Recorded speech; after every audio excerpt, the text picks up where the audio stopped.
everyone. Welcome to 10 Count. I'm C-Fall with MVP. MVP, I'm holding this lovely box of Cinnamon Toast Crunch with Rey Mysterio on the cover. He's going to the Hall of Fame. Yes. What is the influence you think he has on professional wrestling? Rey Mysterio is the greatest luchador of all time. I mean, what? Excuse me.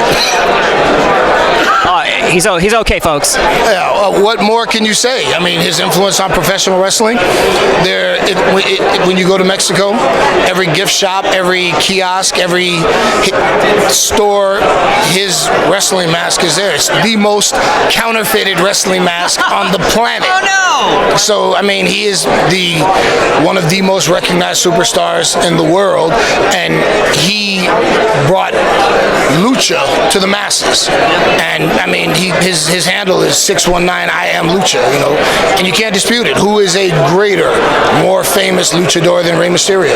I don't think anybody. Put this down for a second. So obviously WrestleMania is coming up. I threw that down. MVP didn't like me throwing down Cinnamon Toast Crunch. He's a cereal guy, I can tell. But WrestleMania, Omos, Brock Lesnar. If Brock shows up with the tractor and tries to run over Omos, is he just going to put his hand up and just spin it with his fingers? That's how big he is, right? Omos is a freak of nature.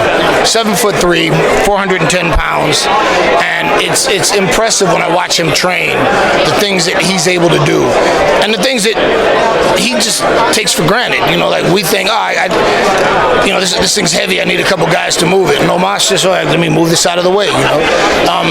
Brock Lesnar is a force of nature in his own right. One of the biggest, strongest, most skilled, dominant superstars that WWE has ever seen. However, Brock Lesnar has never crossed swords with somebody the likes of Omos.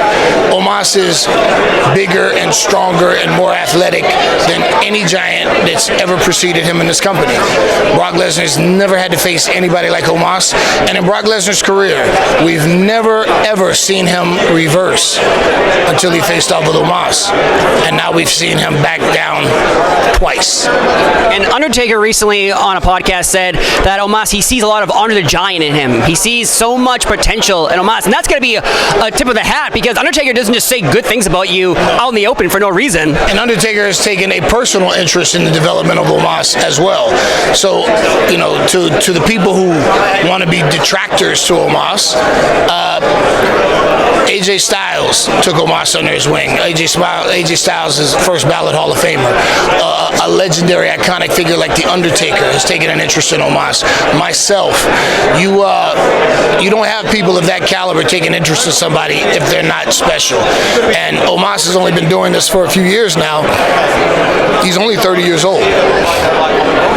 So he's got a decade ahead of him at least. A decade of absolute dominance. And he's still learning. And in a few years, once he has a little bit more experience under his belt, he'll be unstoppable.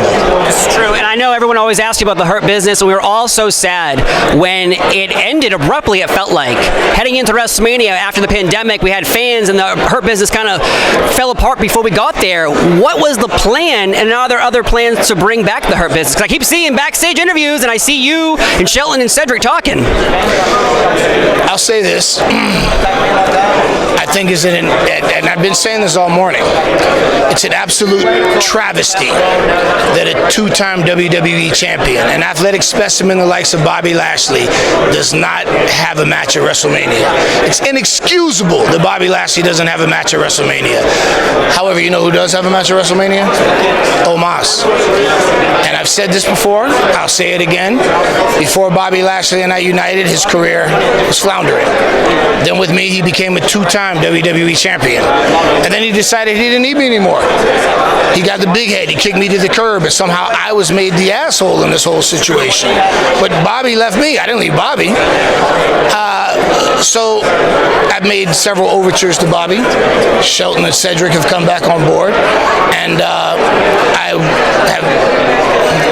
Bobby, you have my number.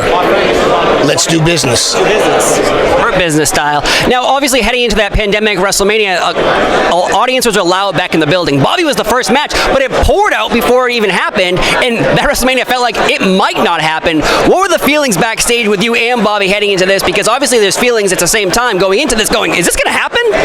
Yeah, I mean, we were standing right there at Gorilla, ready to go out when they said, "Whoa, hold on, It was a lightning issue, and we had to wait." So I know what it is as a competitive athlete to be, amped up and ready to go, and then you got to sit and wait. I mean, that's like, man, to cut off that flow of adrenaline and then to have to stay warm and loose, and then restart it up. Whenever they say, "Okay, we're ready now," and then, well, wait a minute, I need to get my juices flowing again.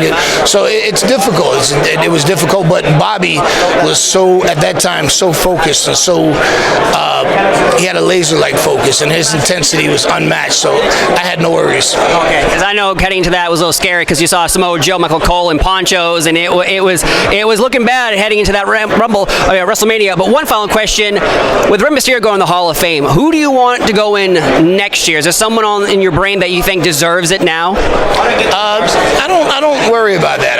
I like to just sit back and relax and find out, like everybody else, who the Hall of Fame nominees are, or not nominees, inductions. Thank you, inductees, and I like to enjoy it and celebrate it with everyone else.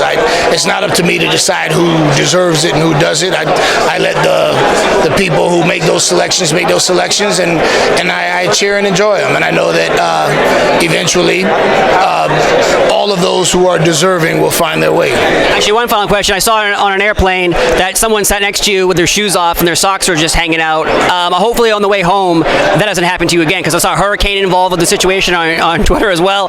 Is that a pet peeve? No shoes? Keep your shoes on the airplane, right? I mean, I think people should keep their shoes on the airplane, but this guy was egregious in that he didn't just kick his shoes off, then he put his feet up. And we're in first class, man.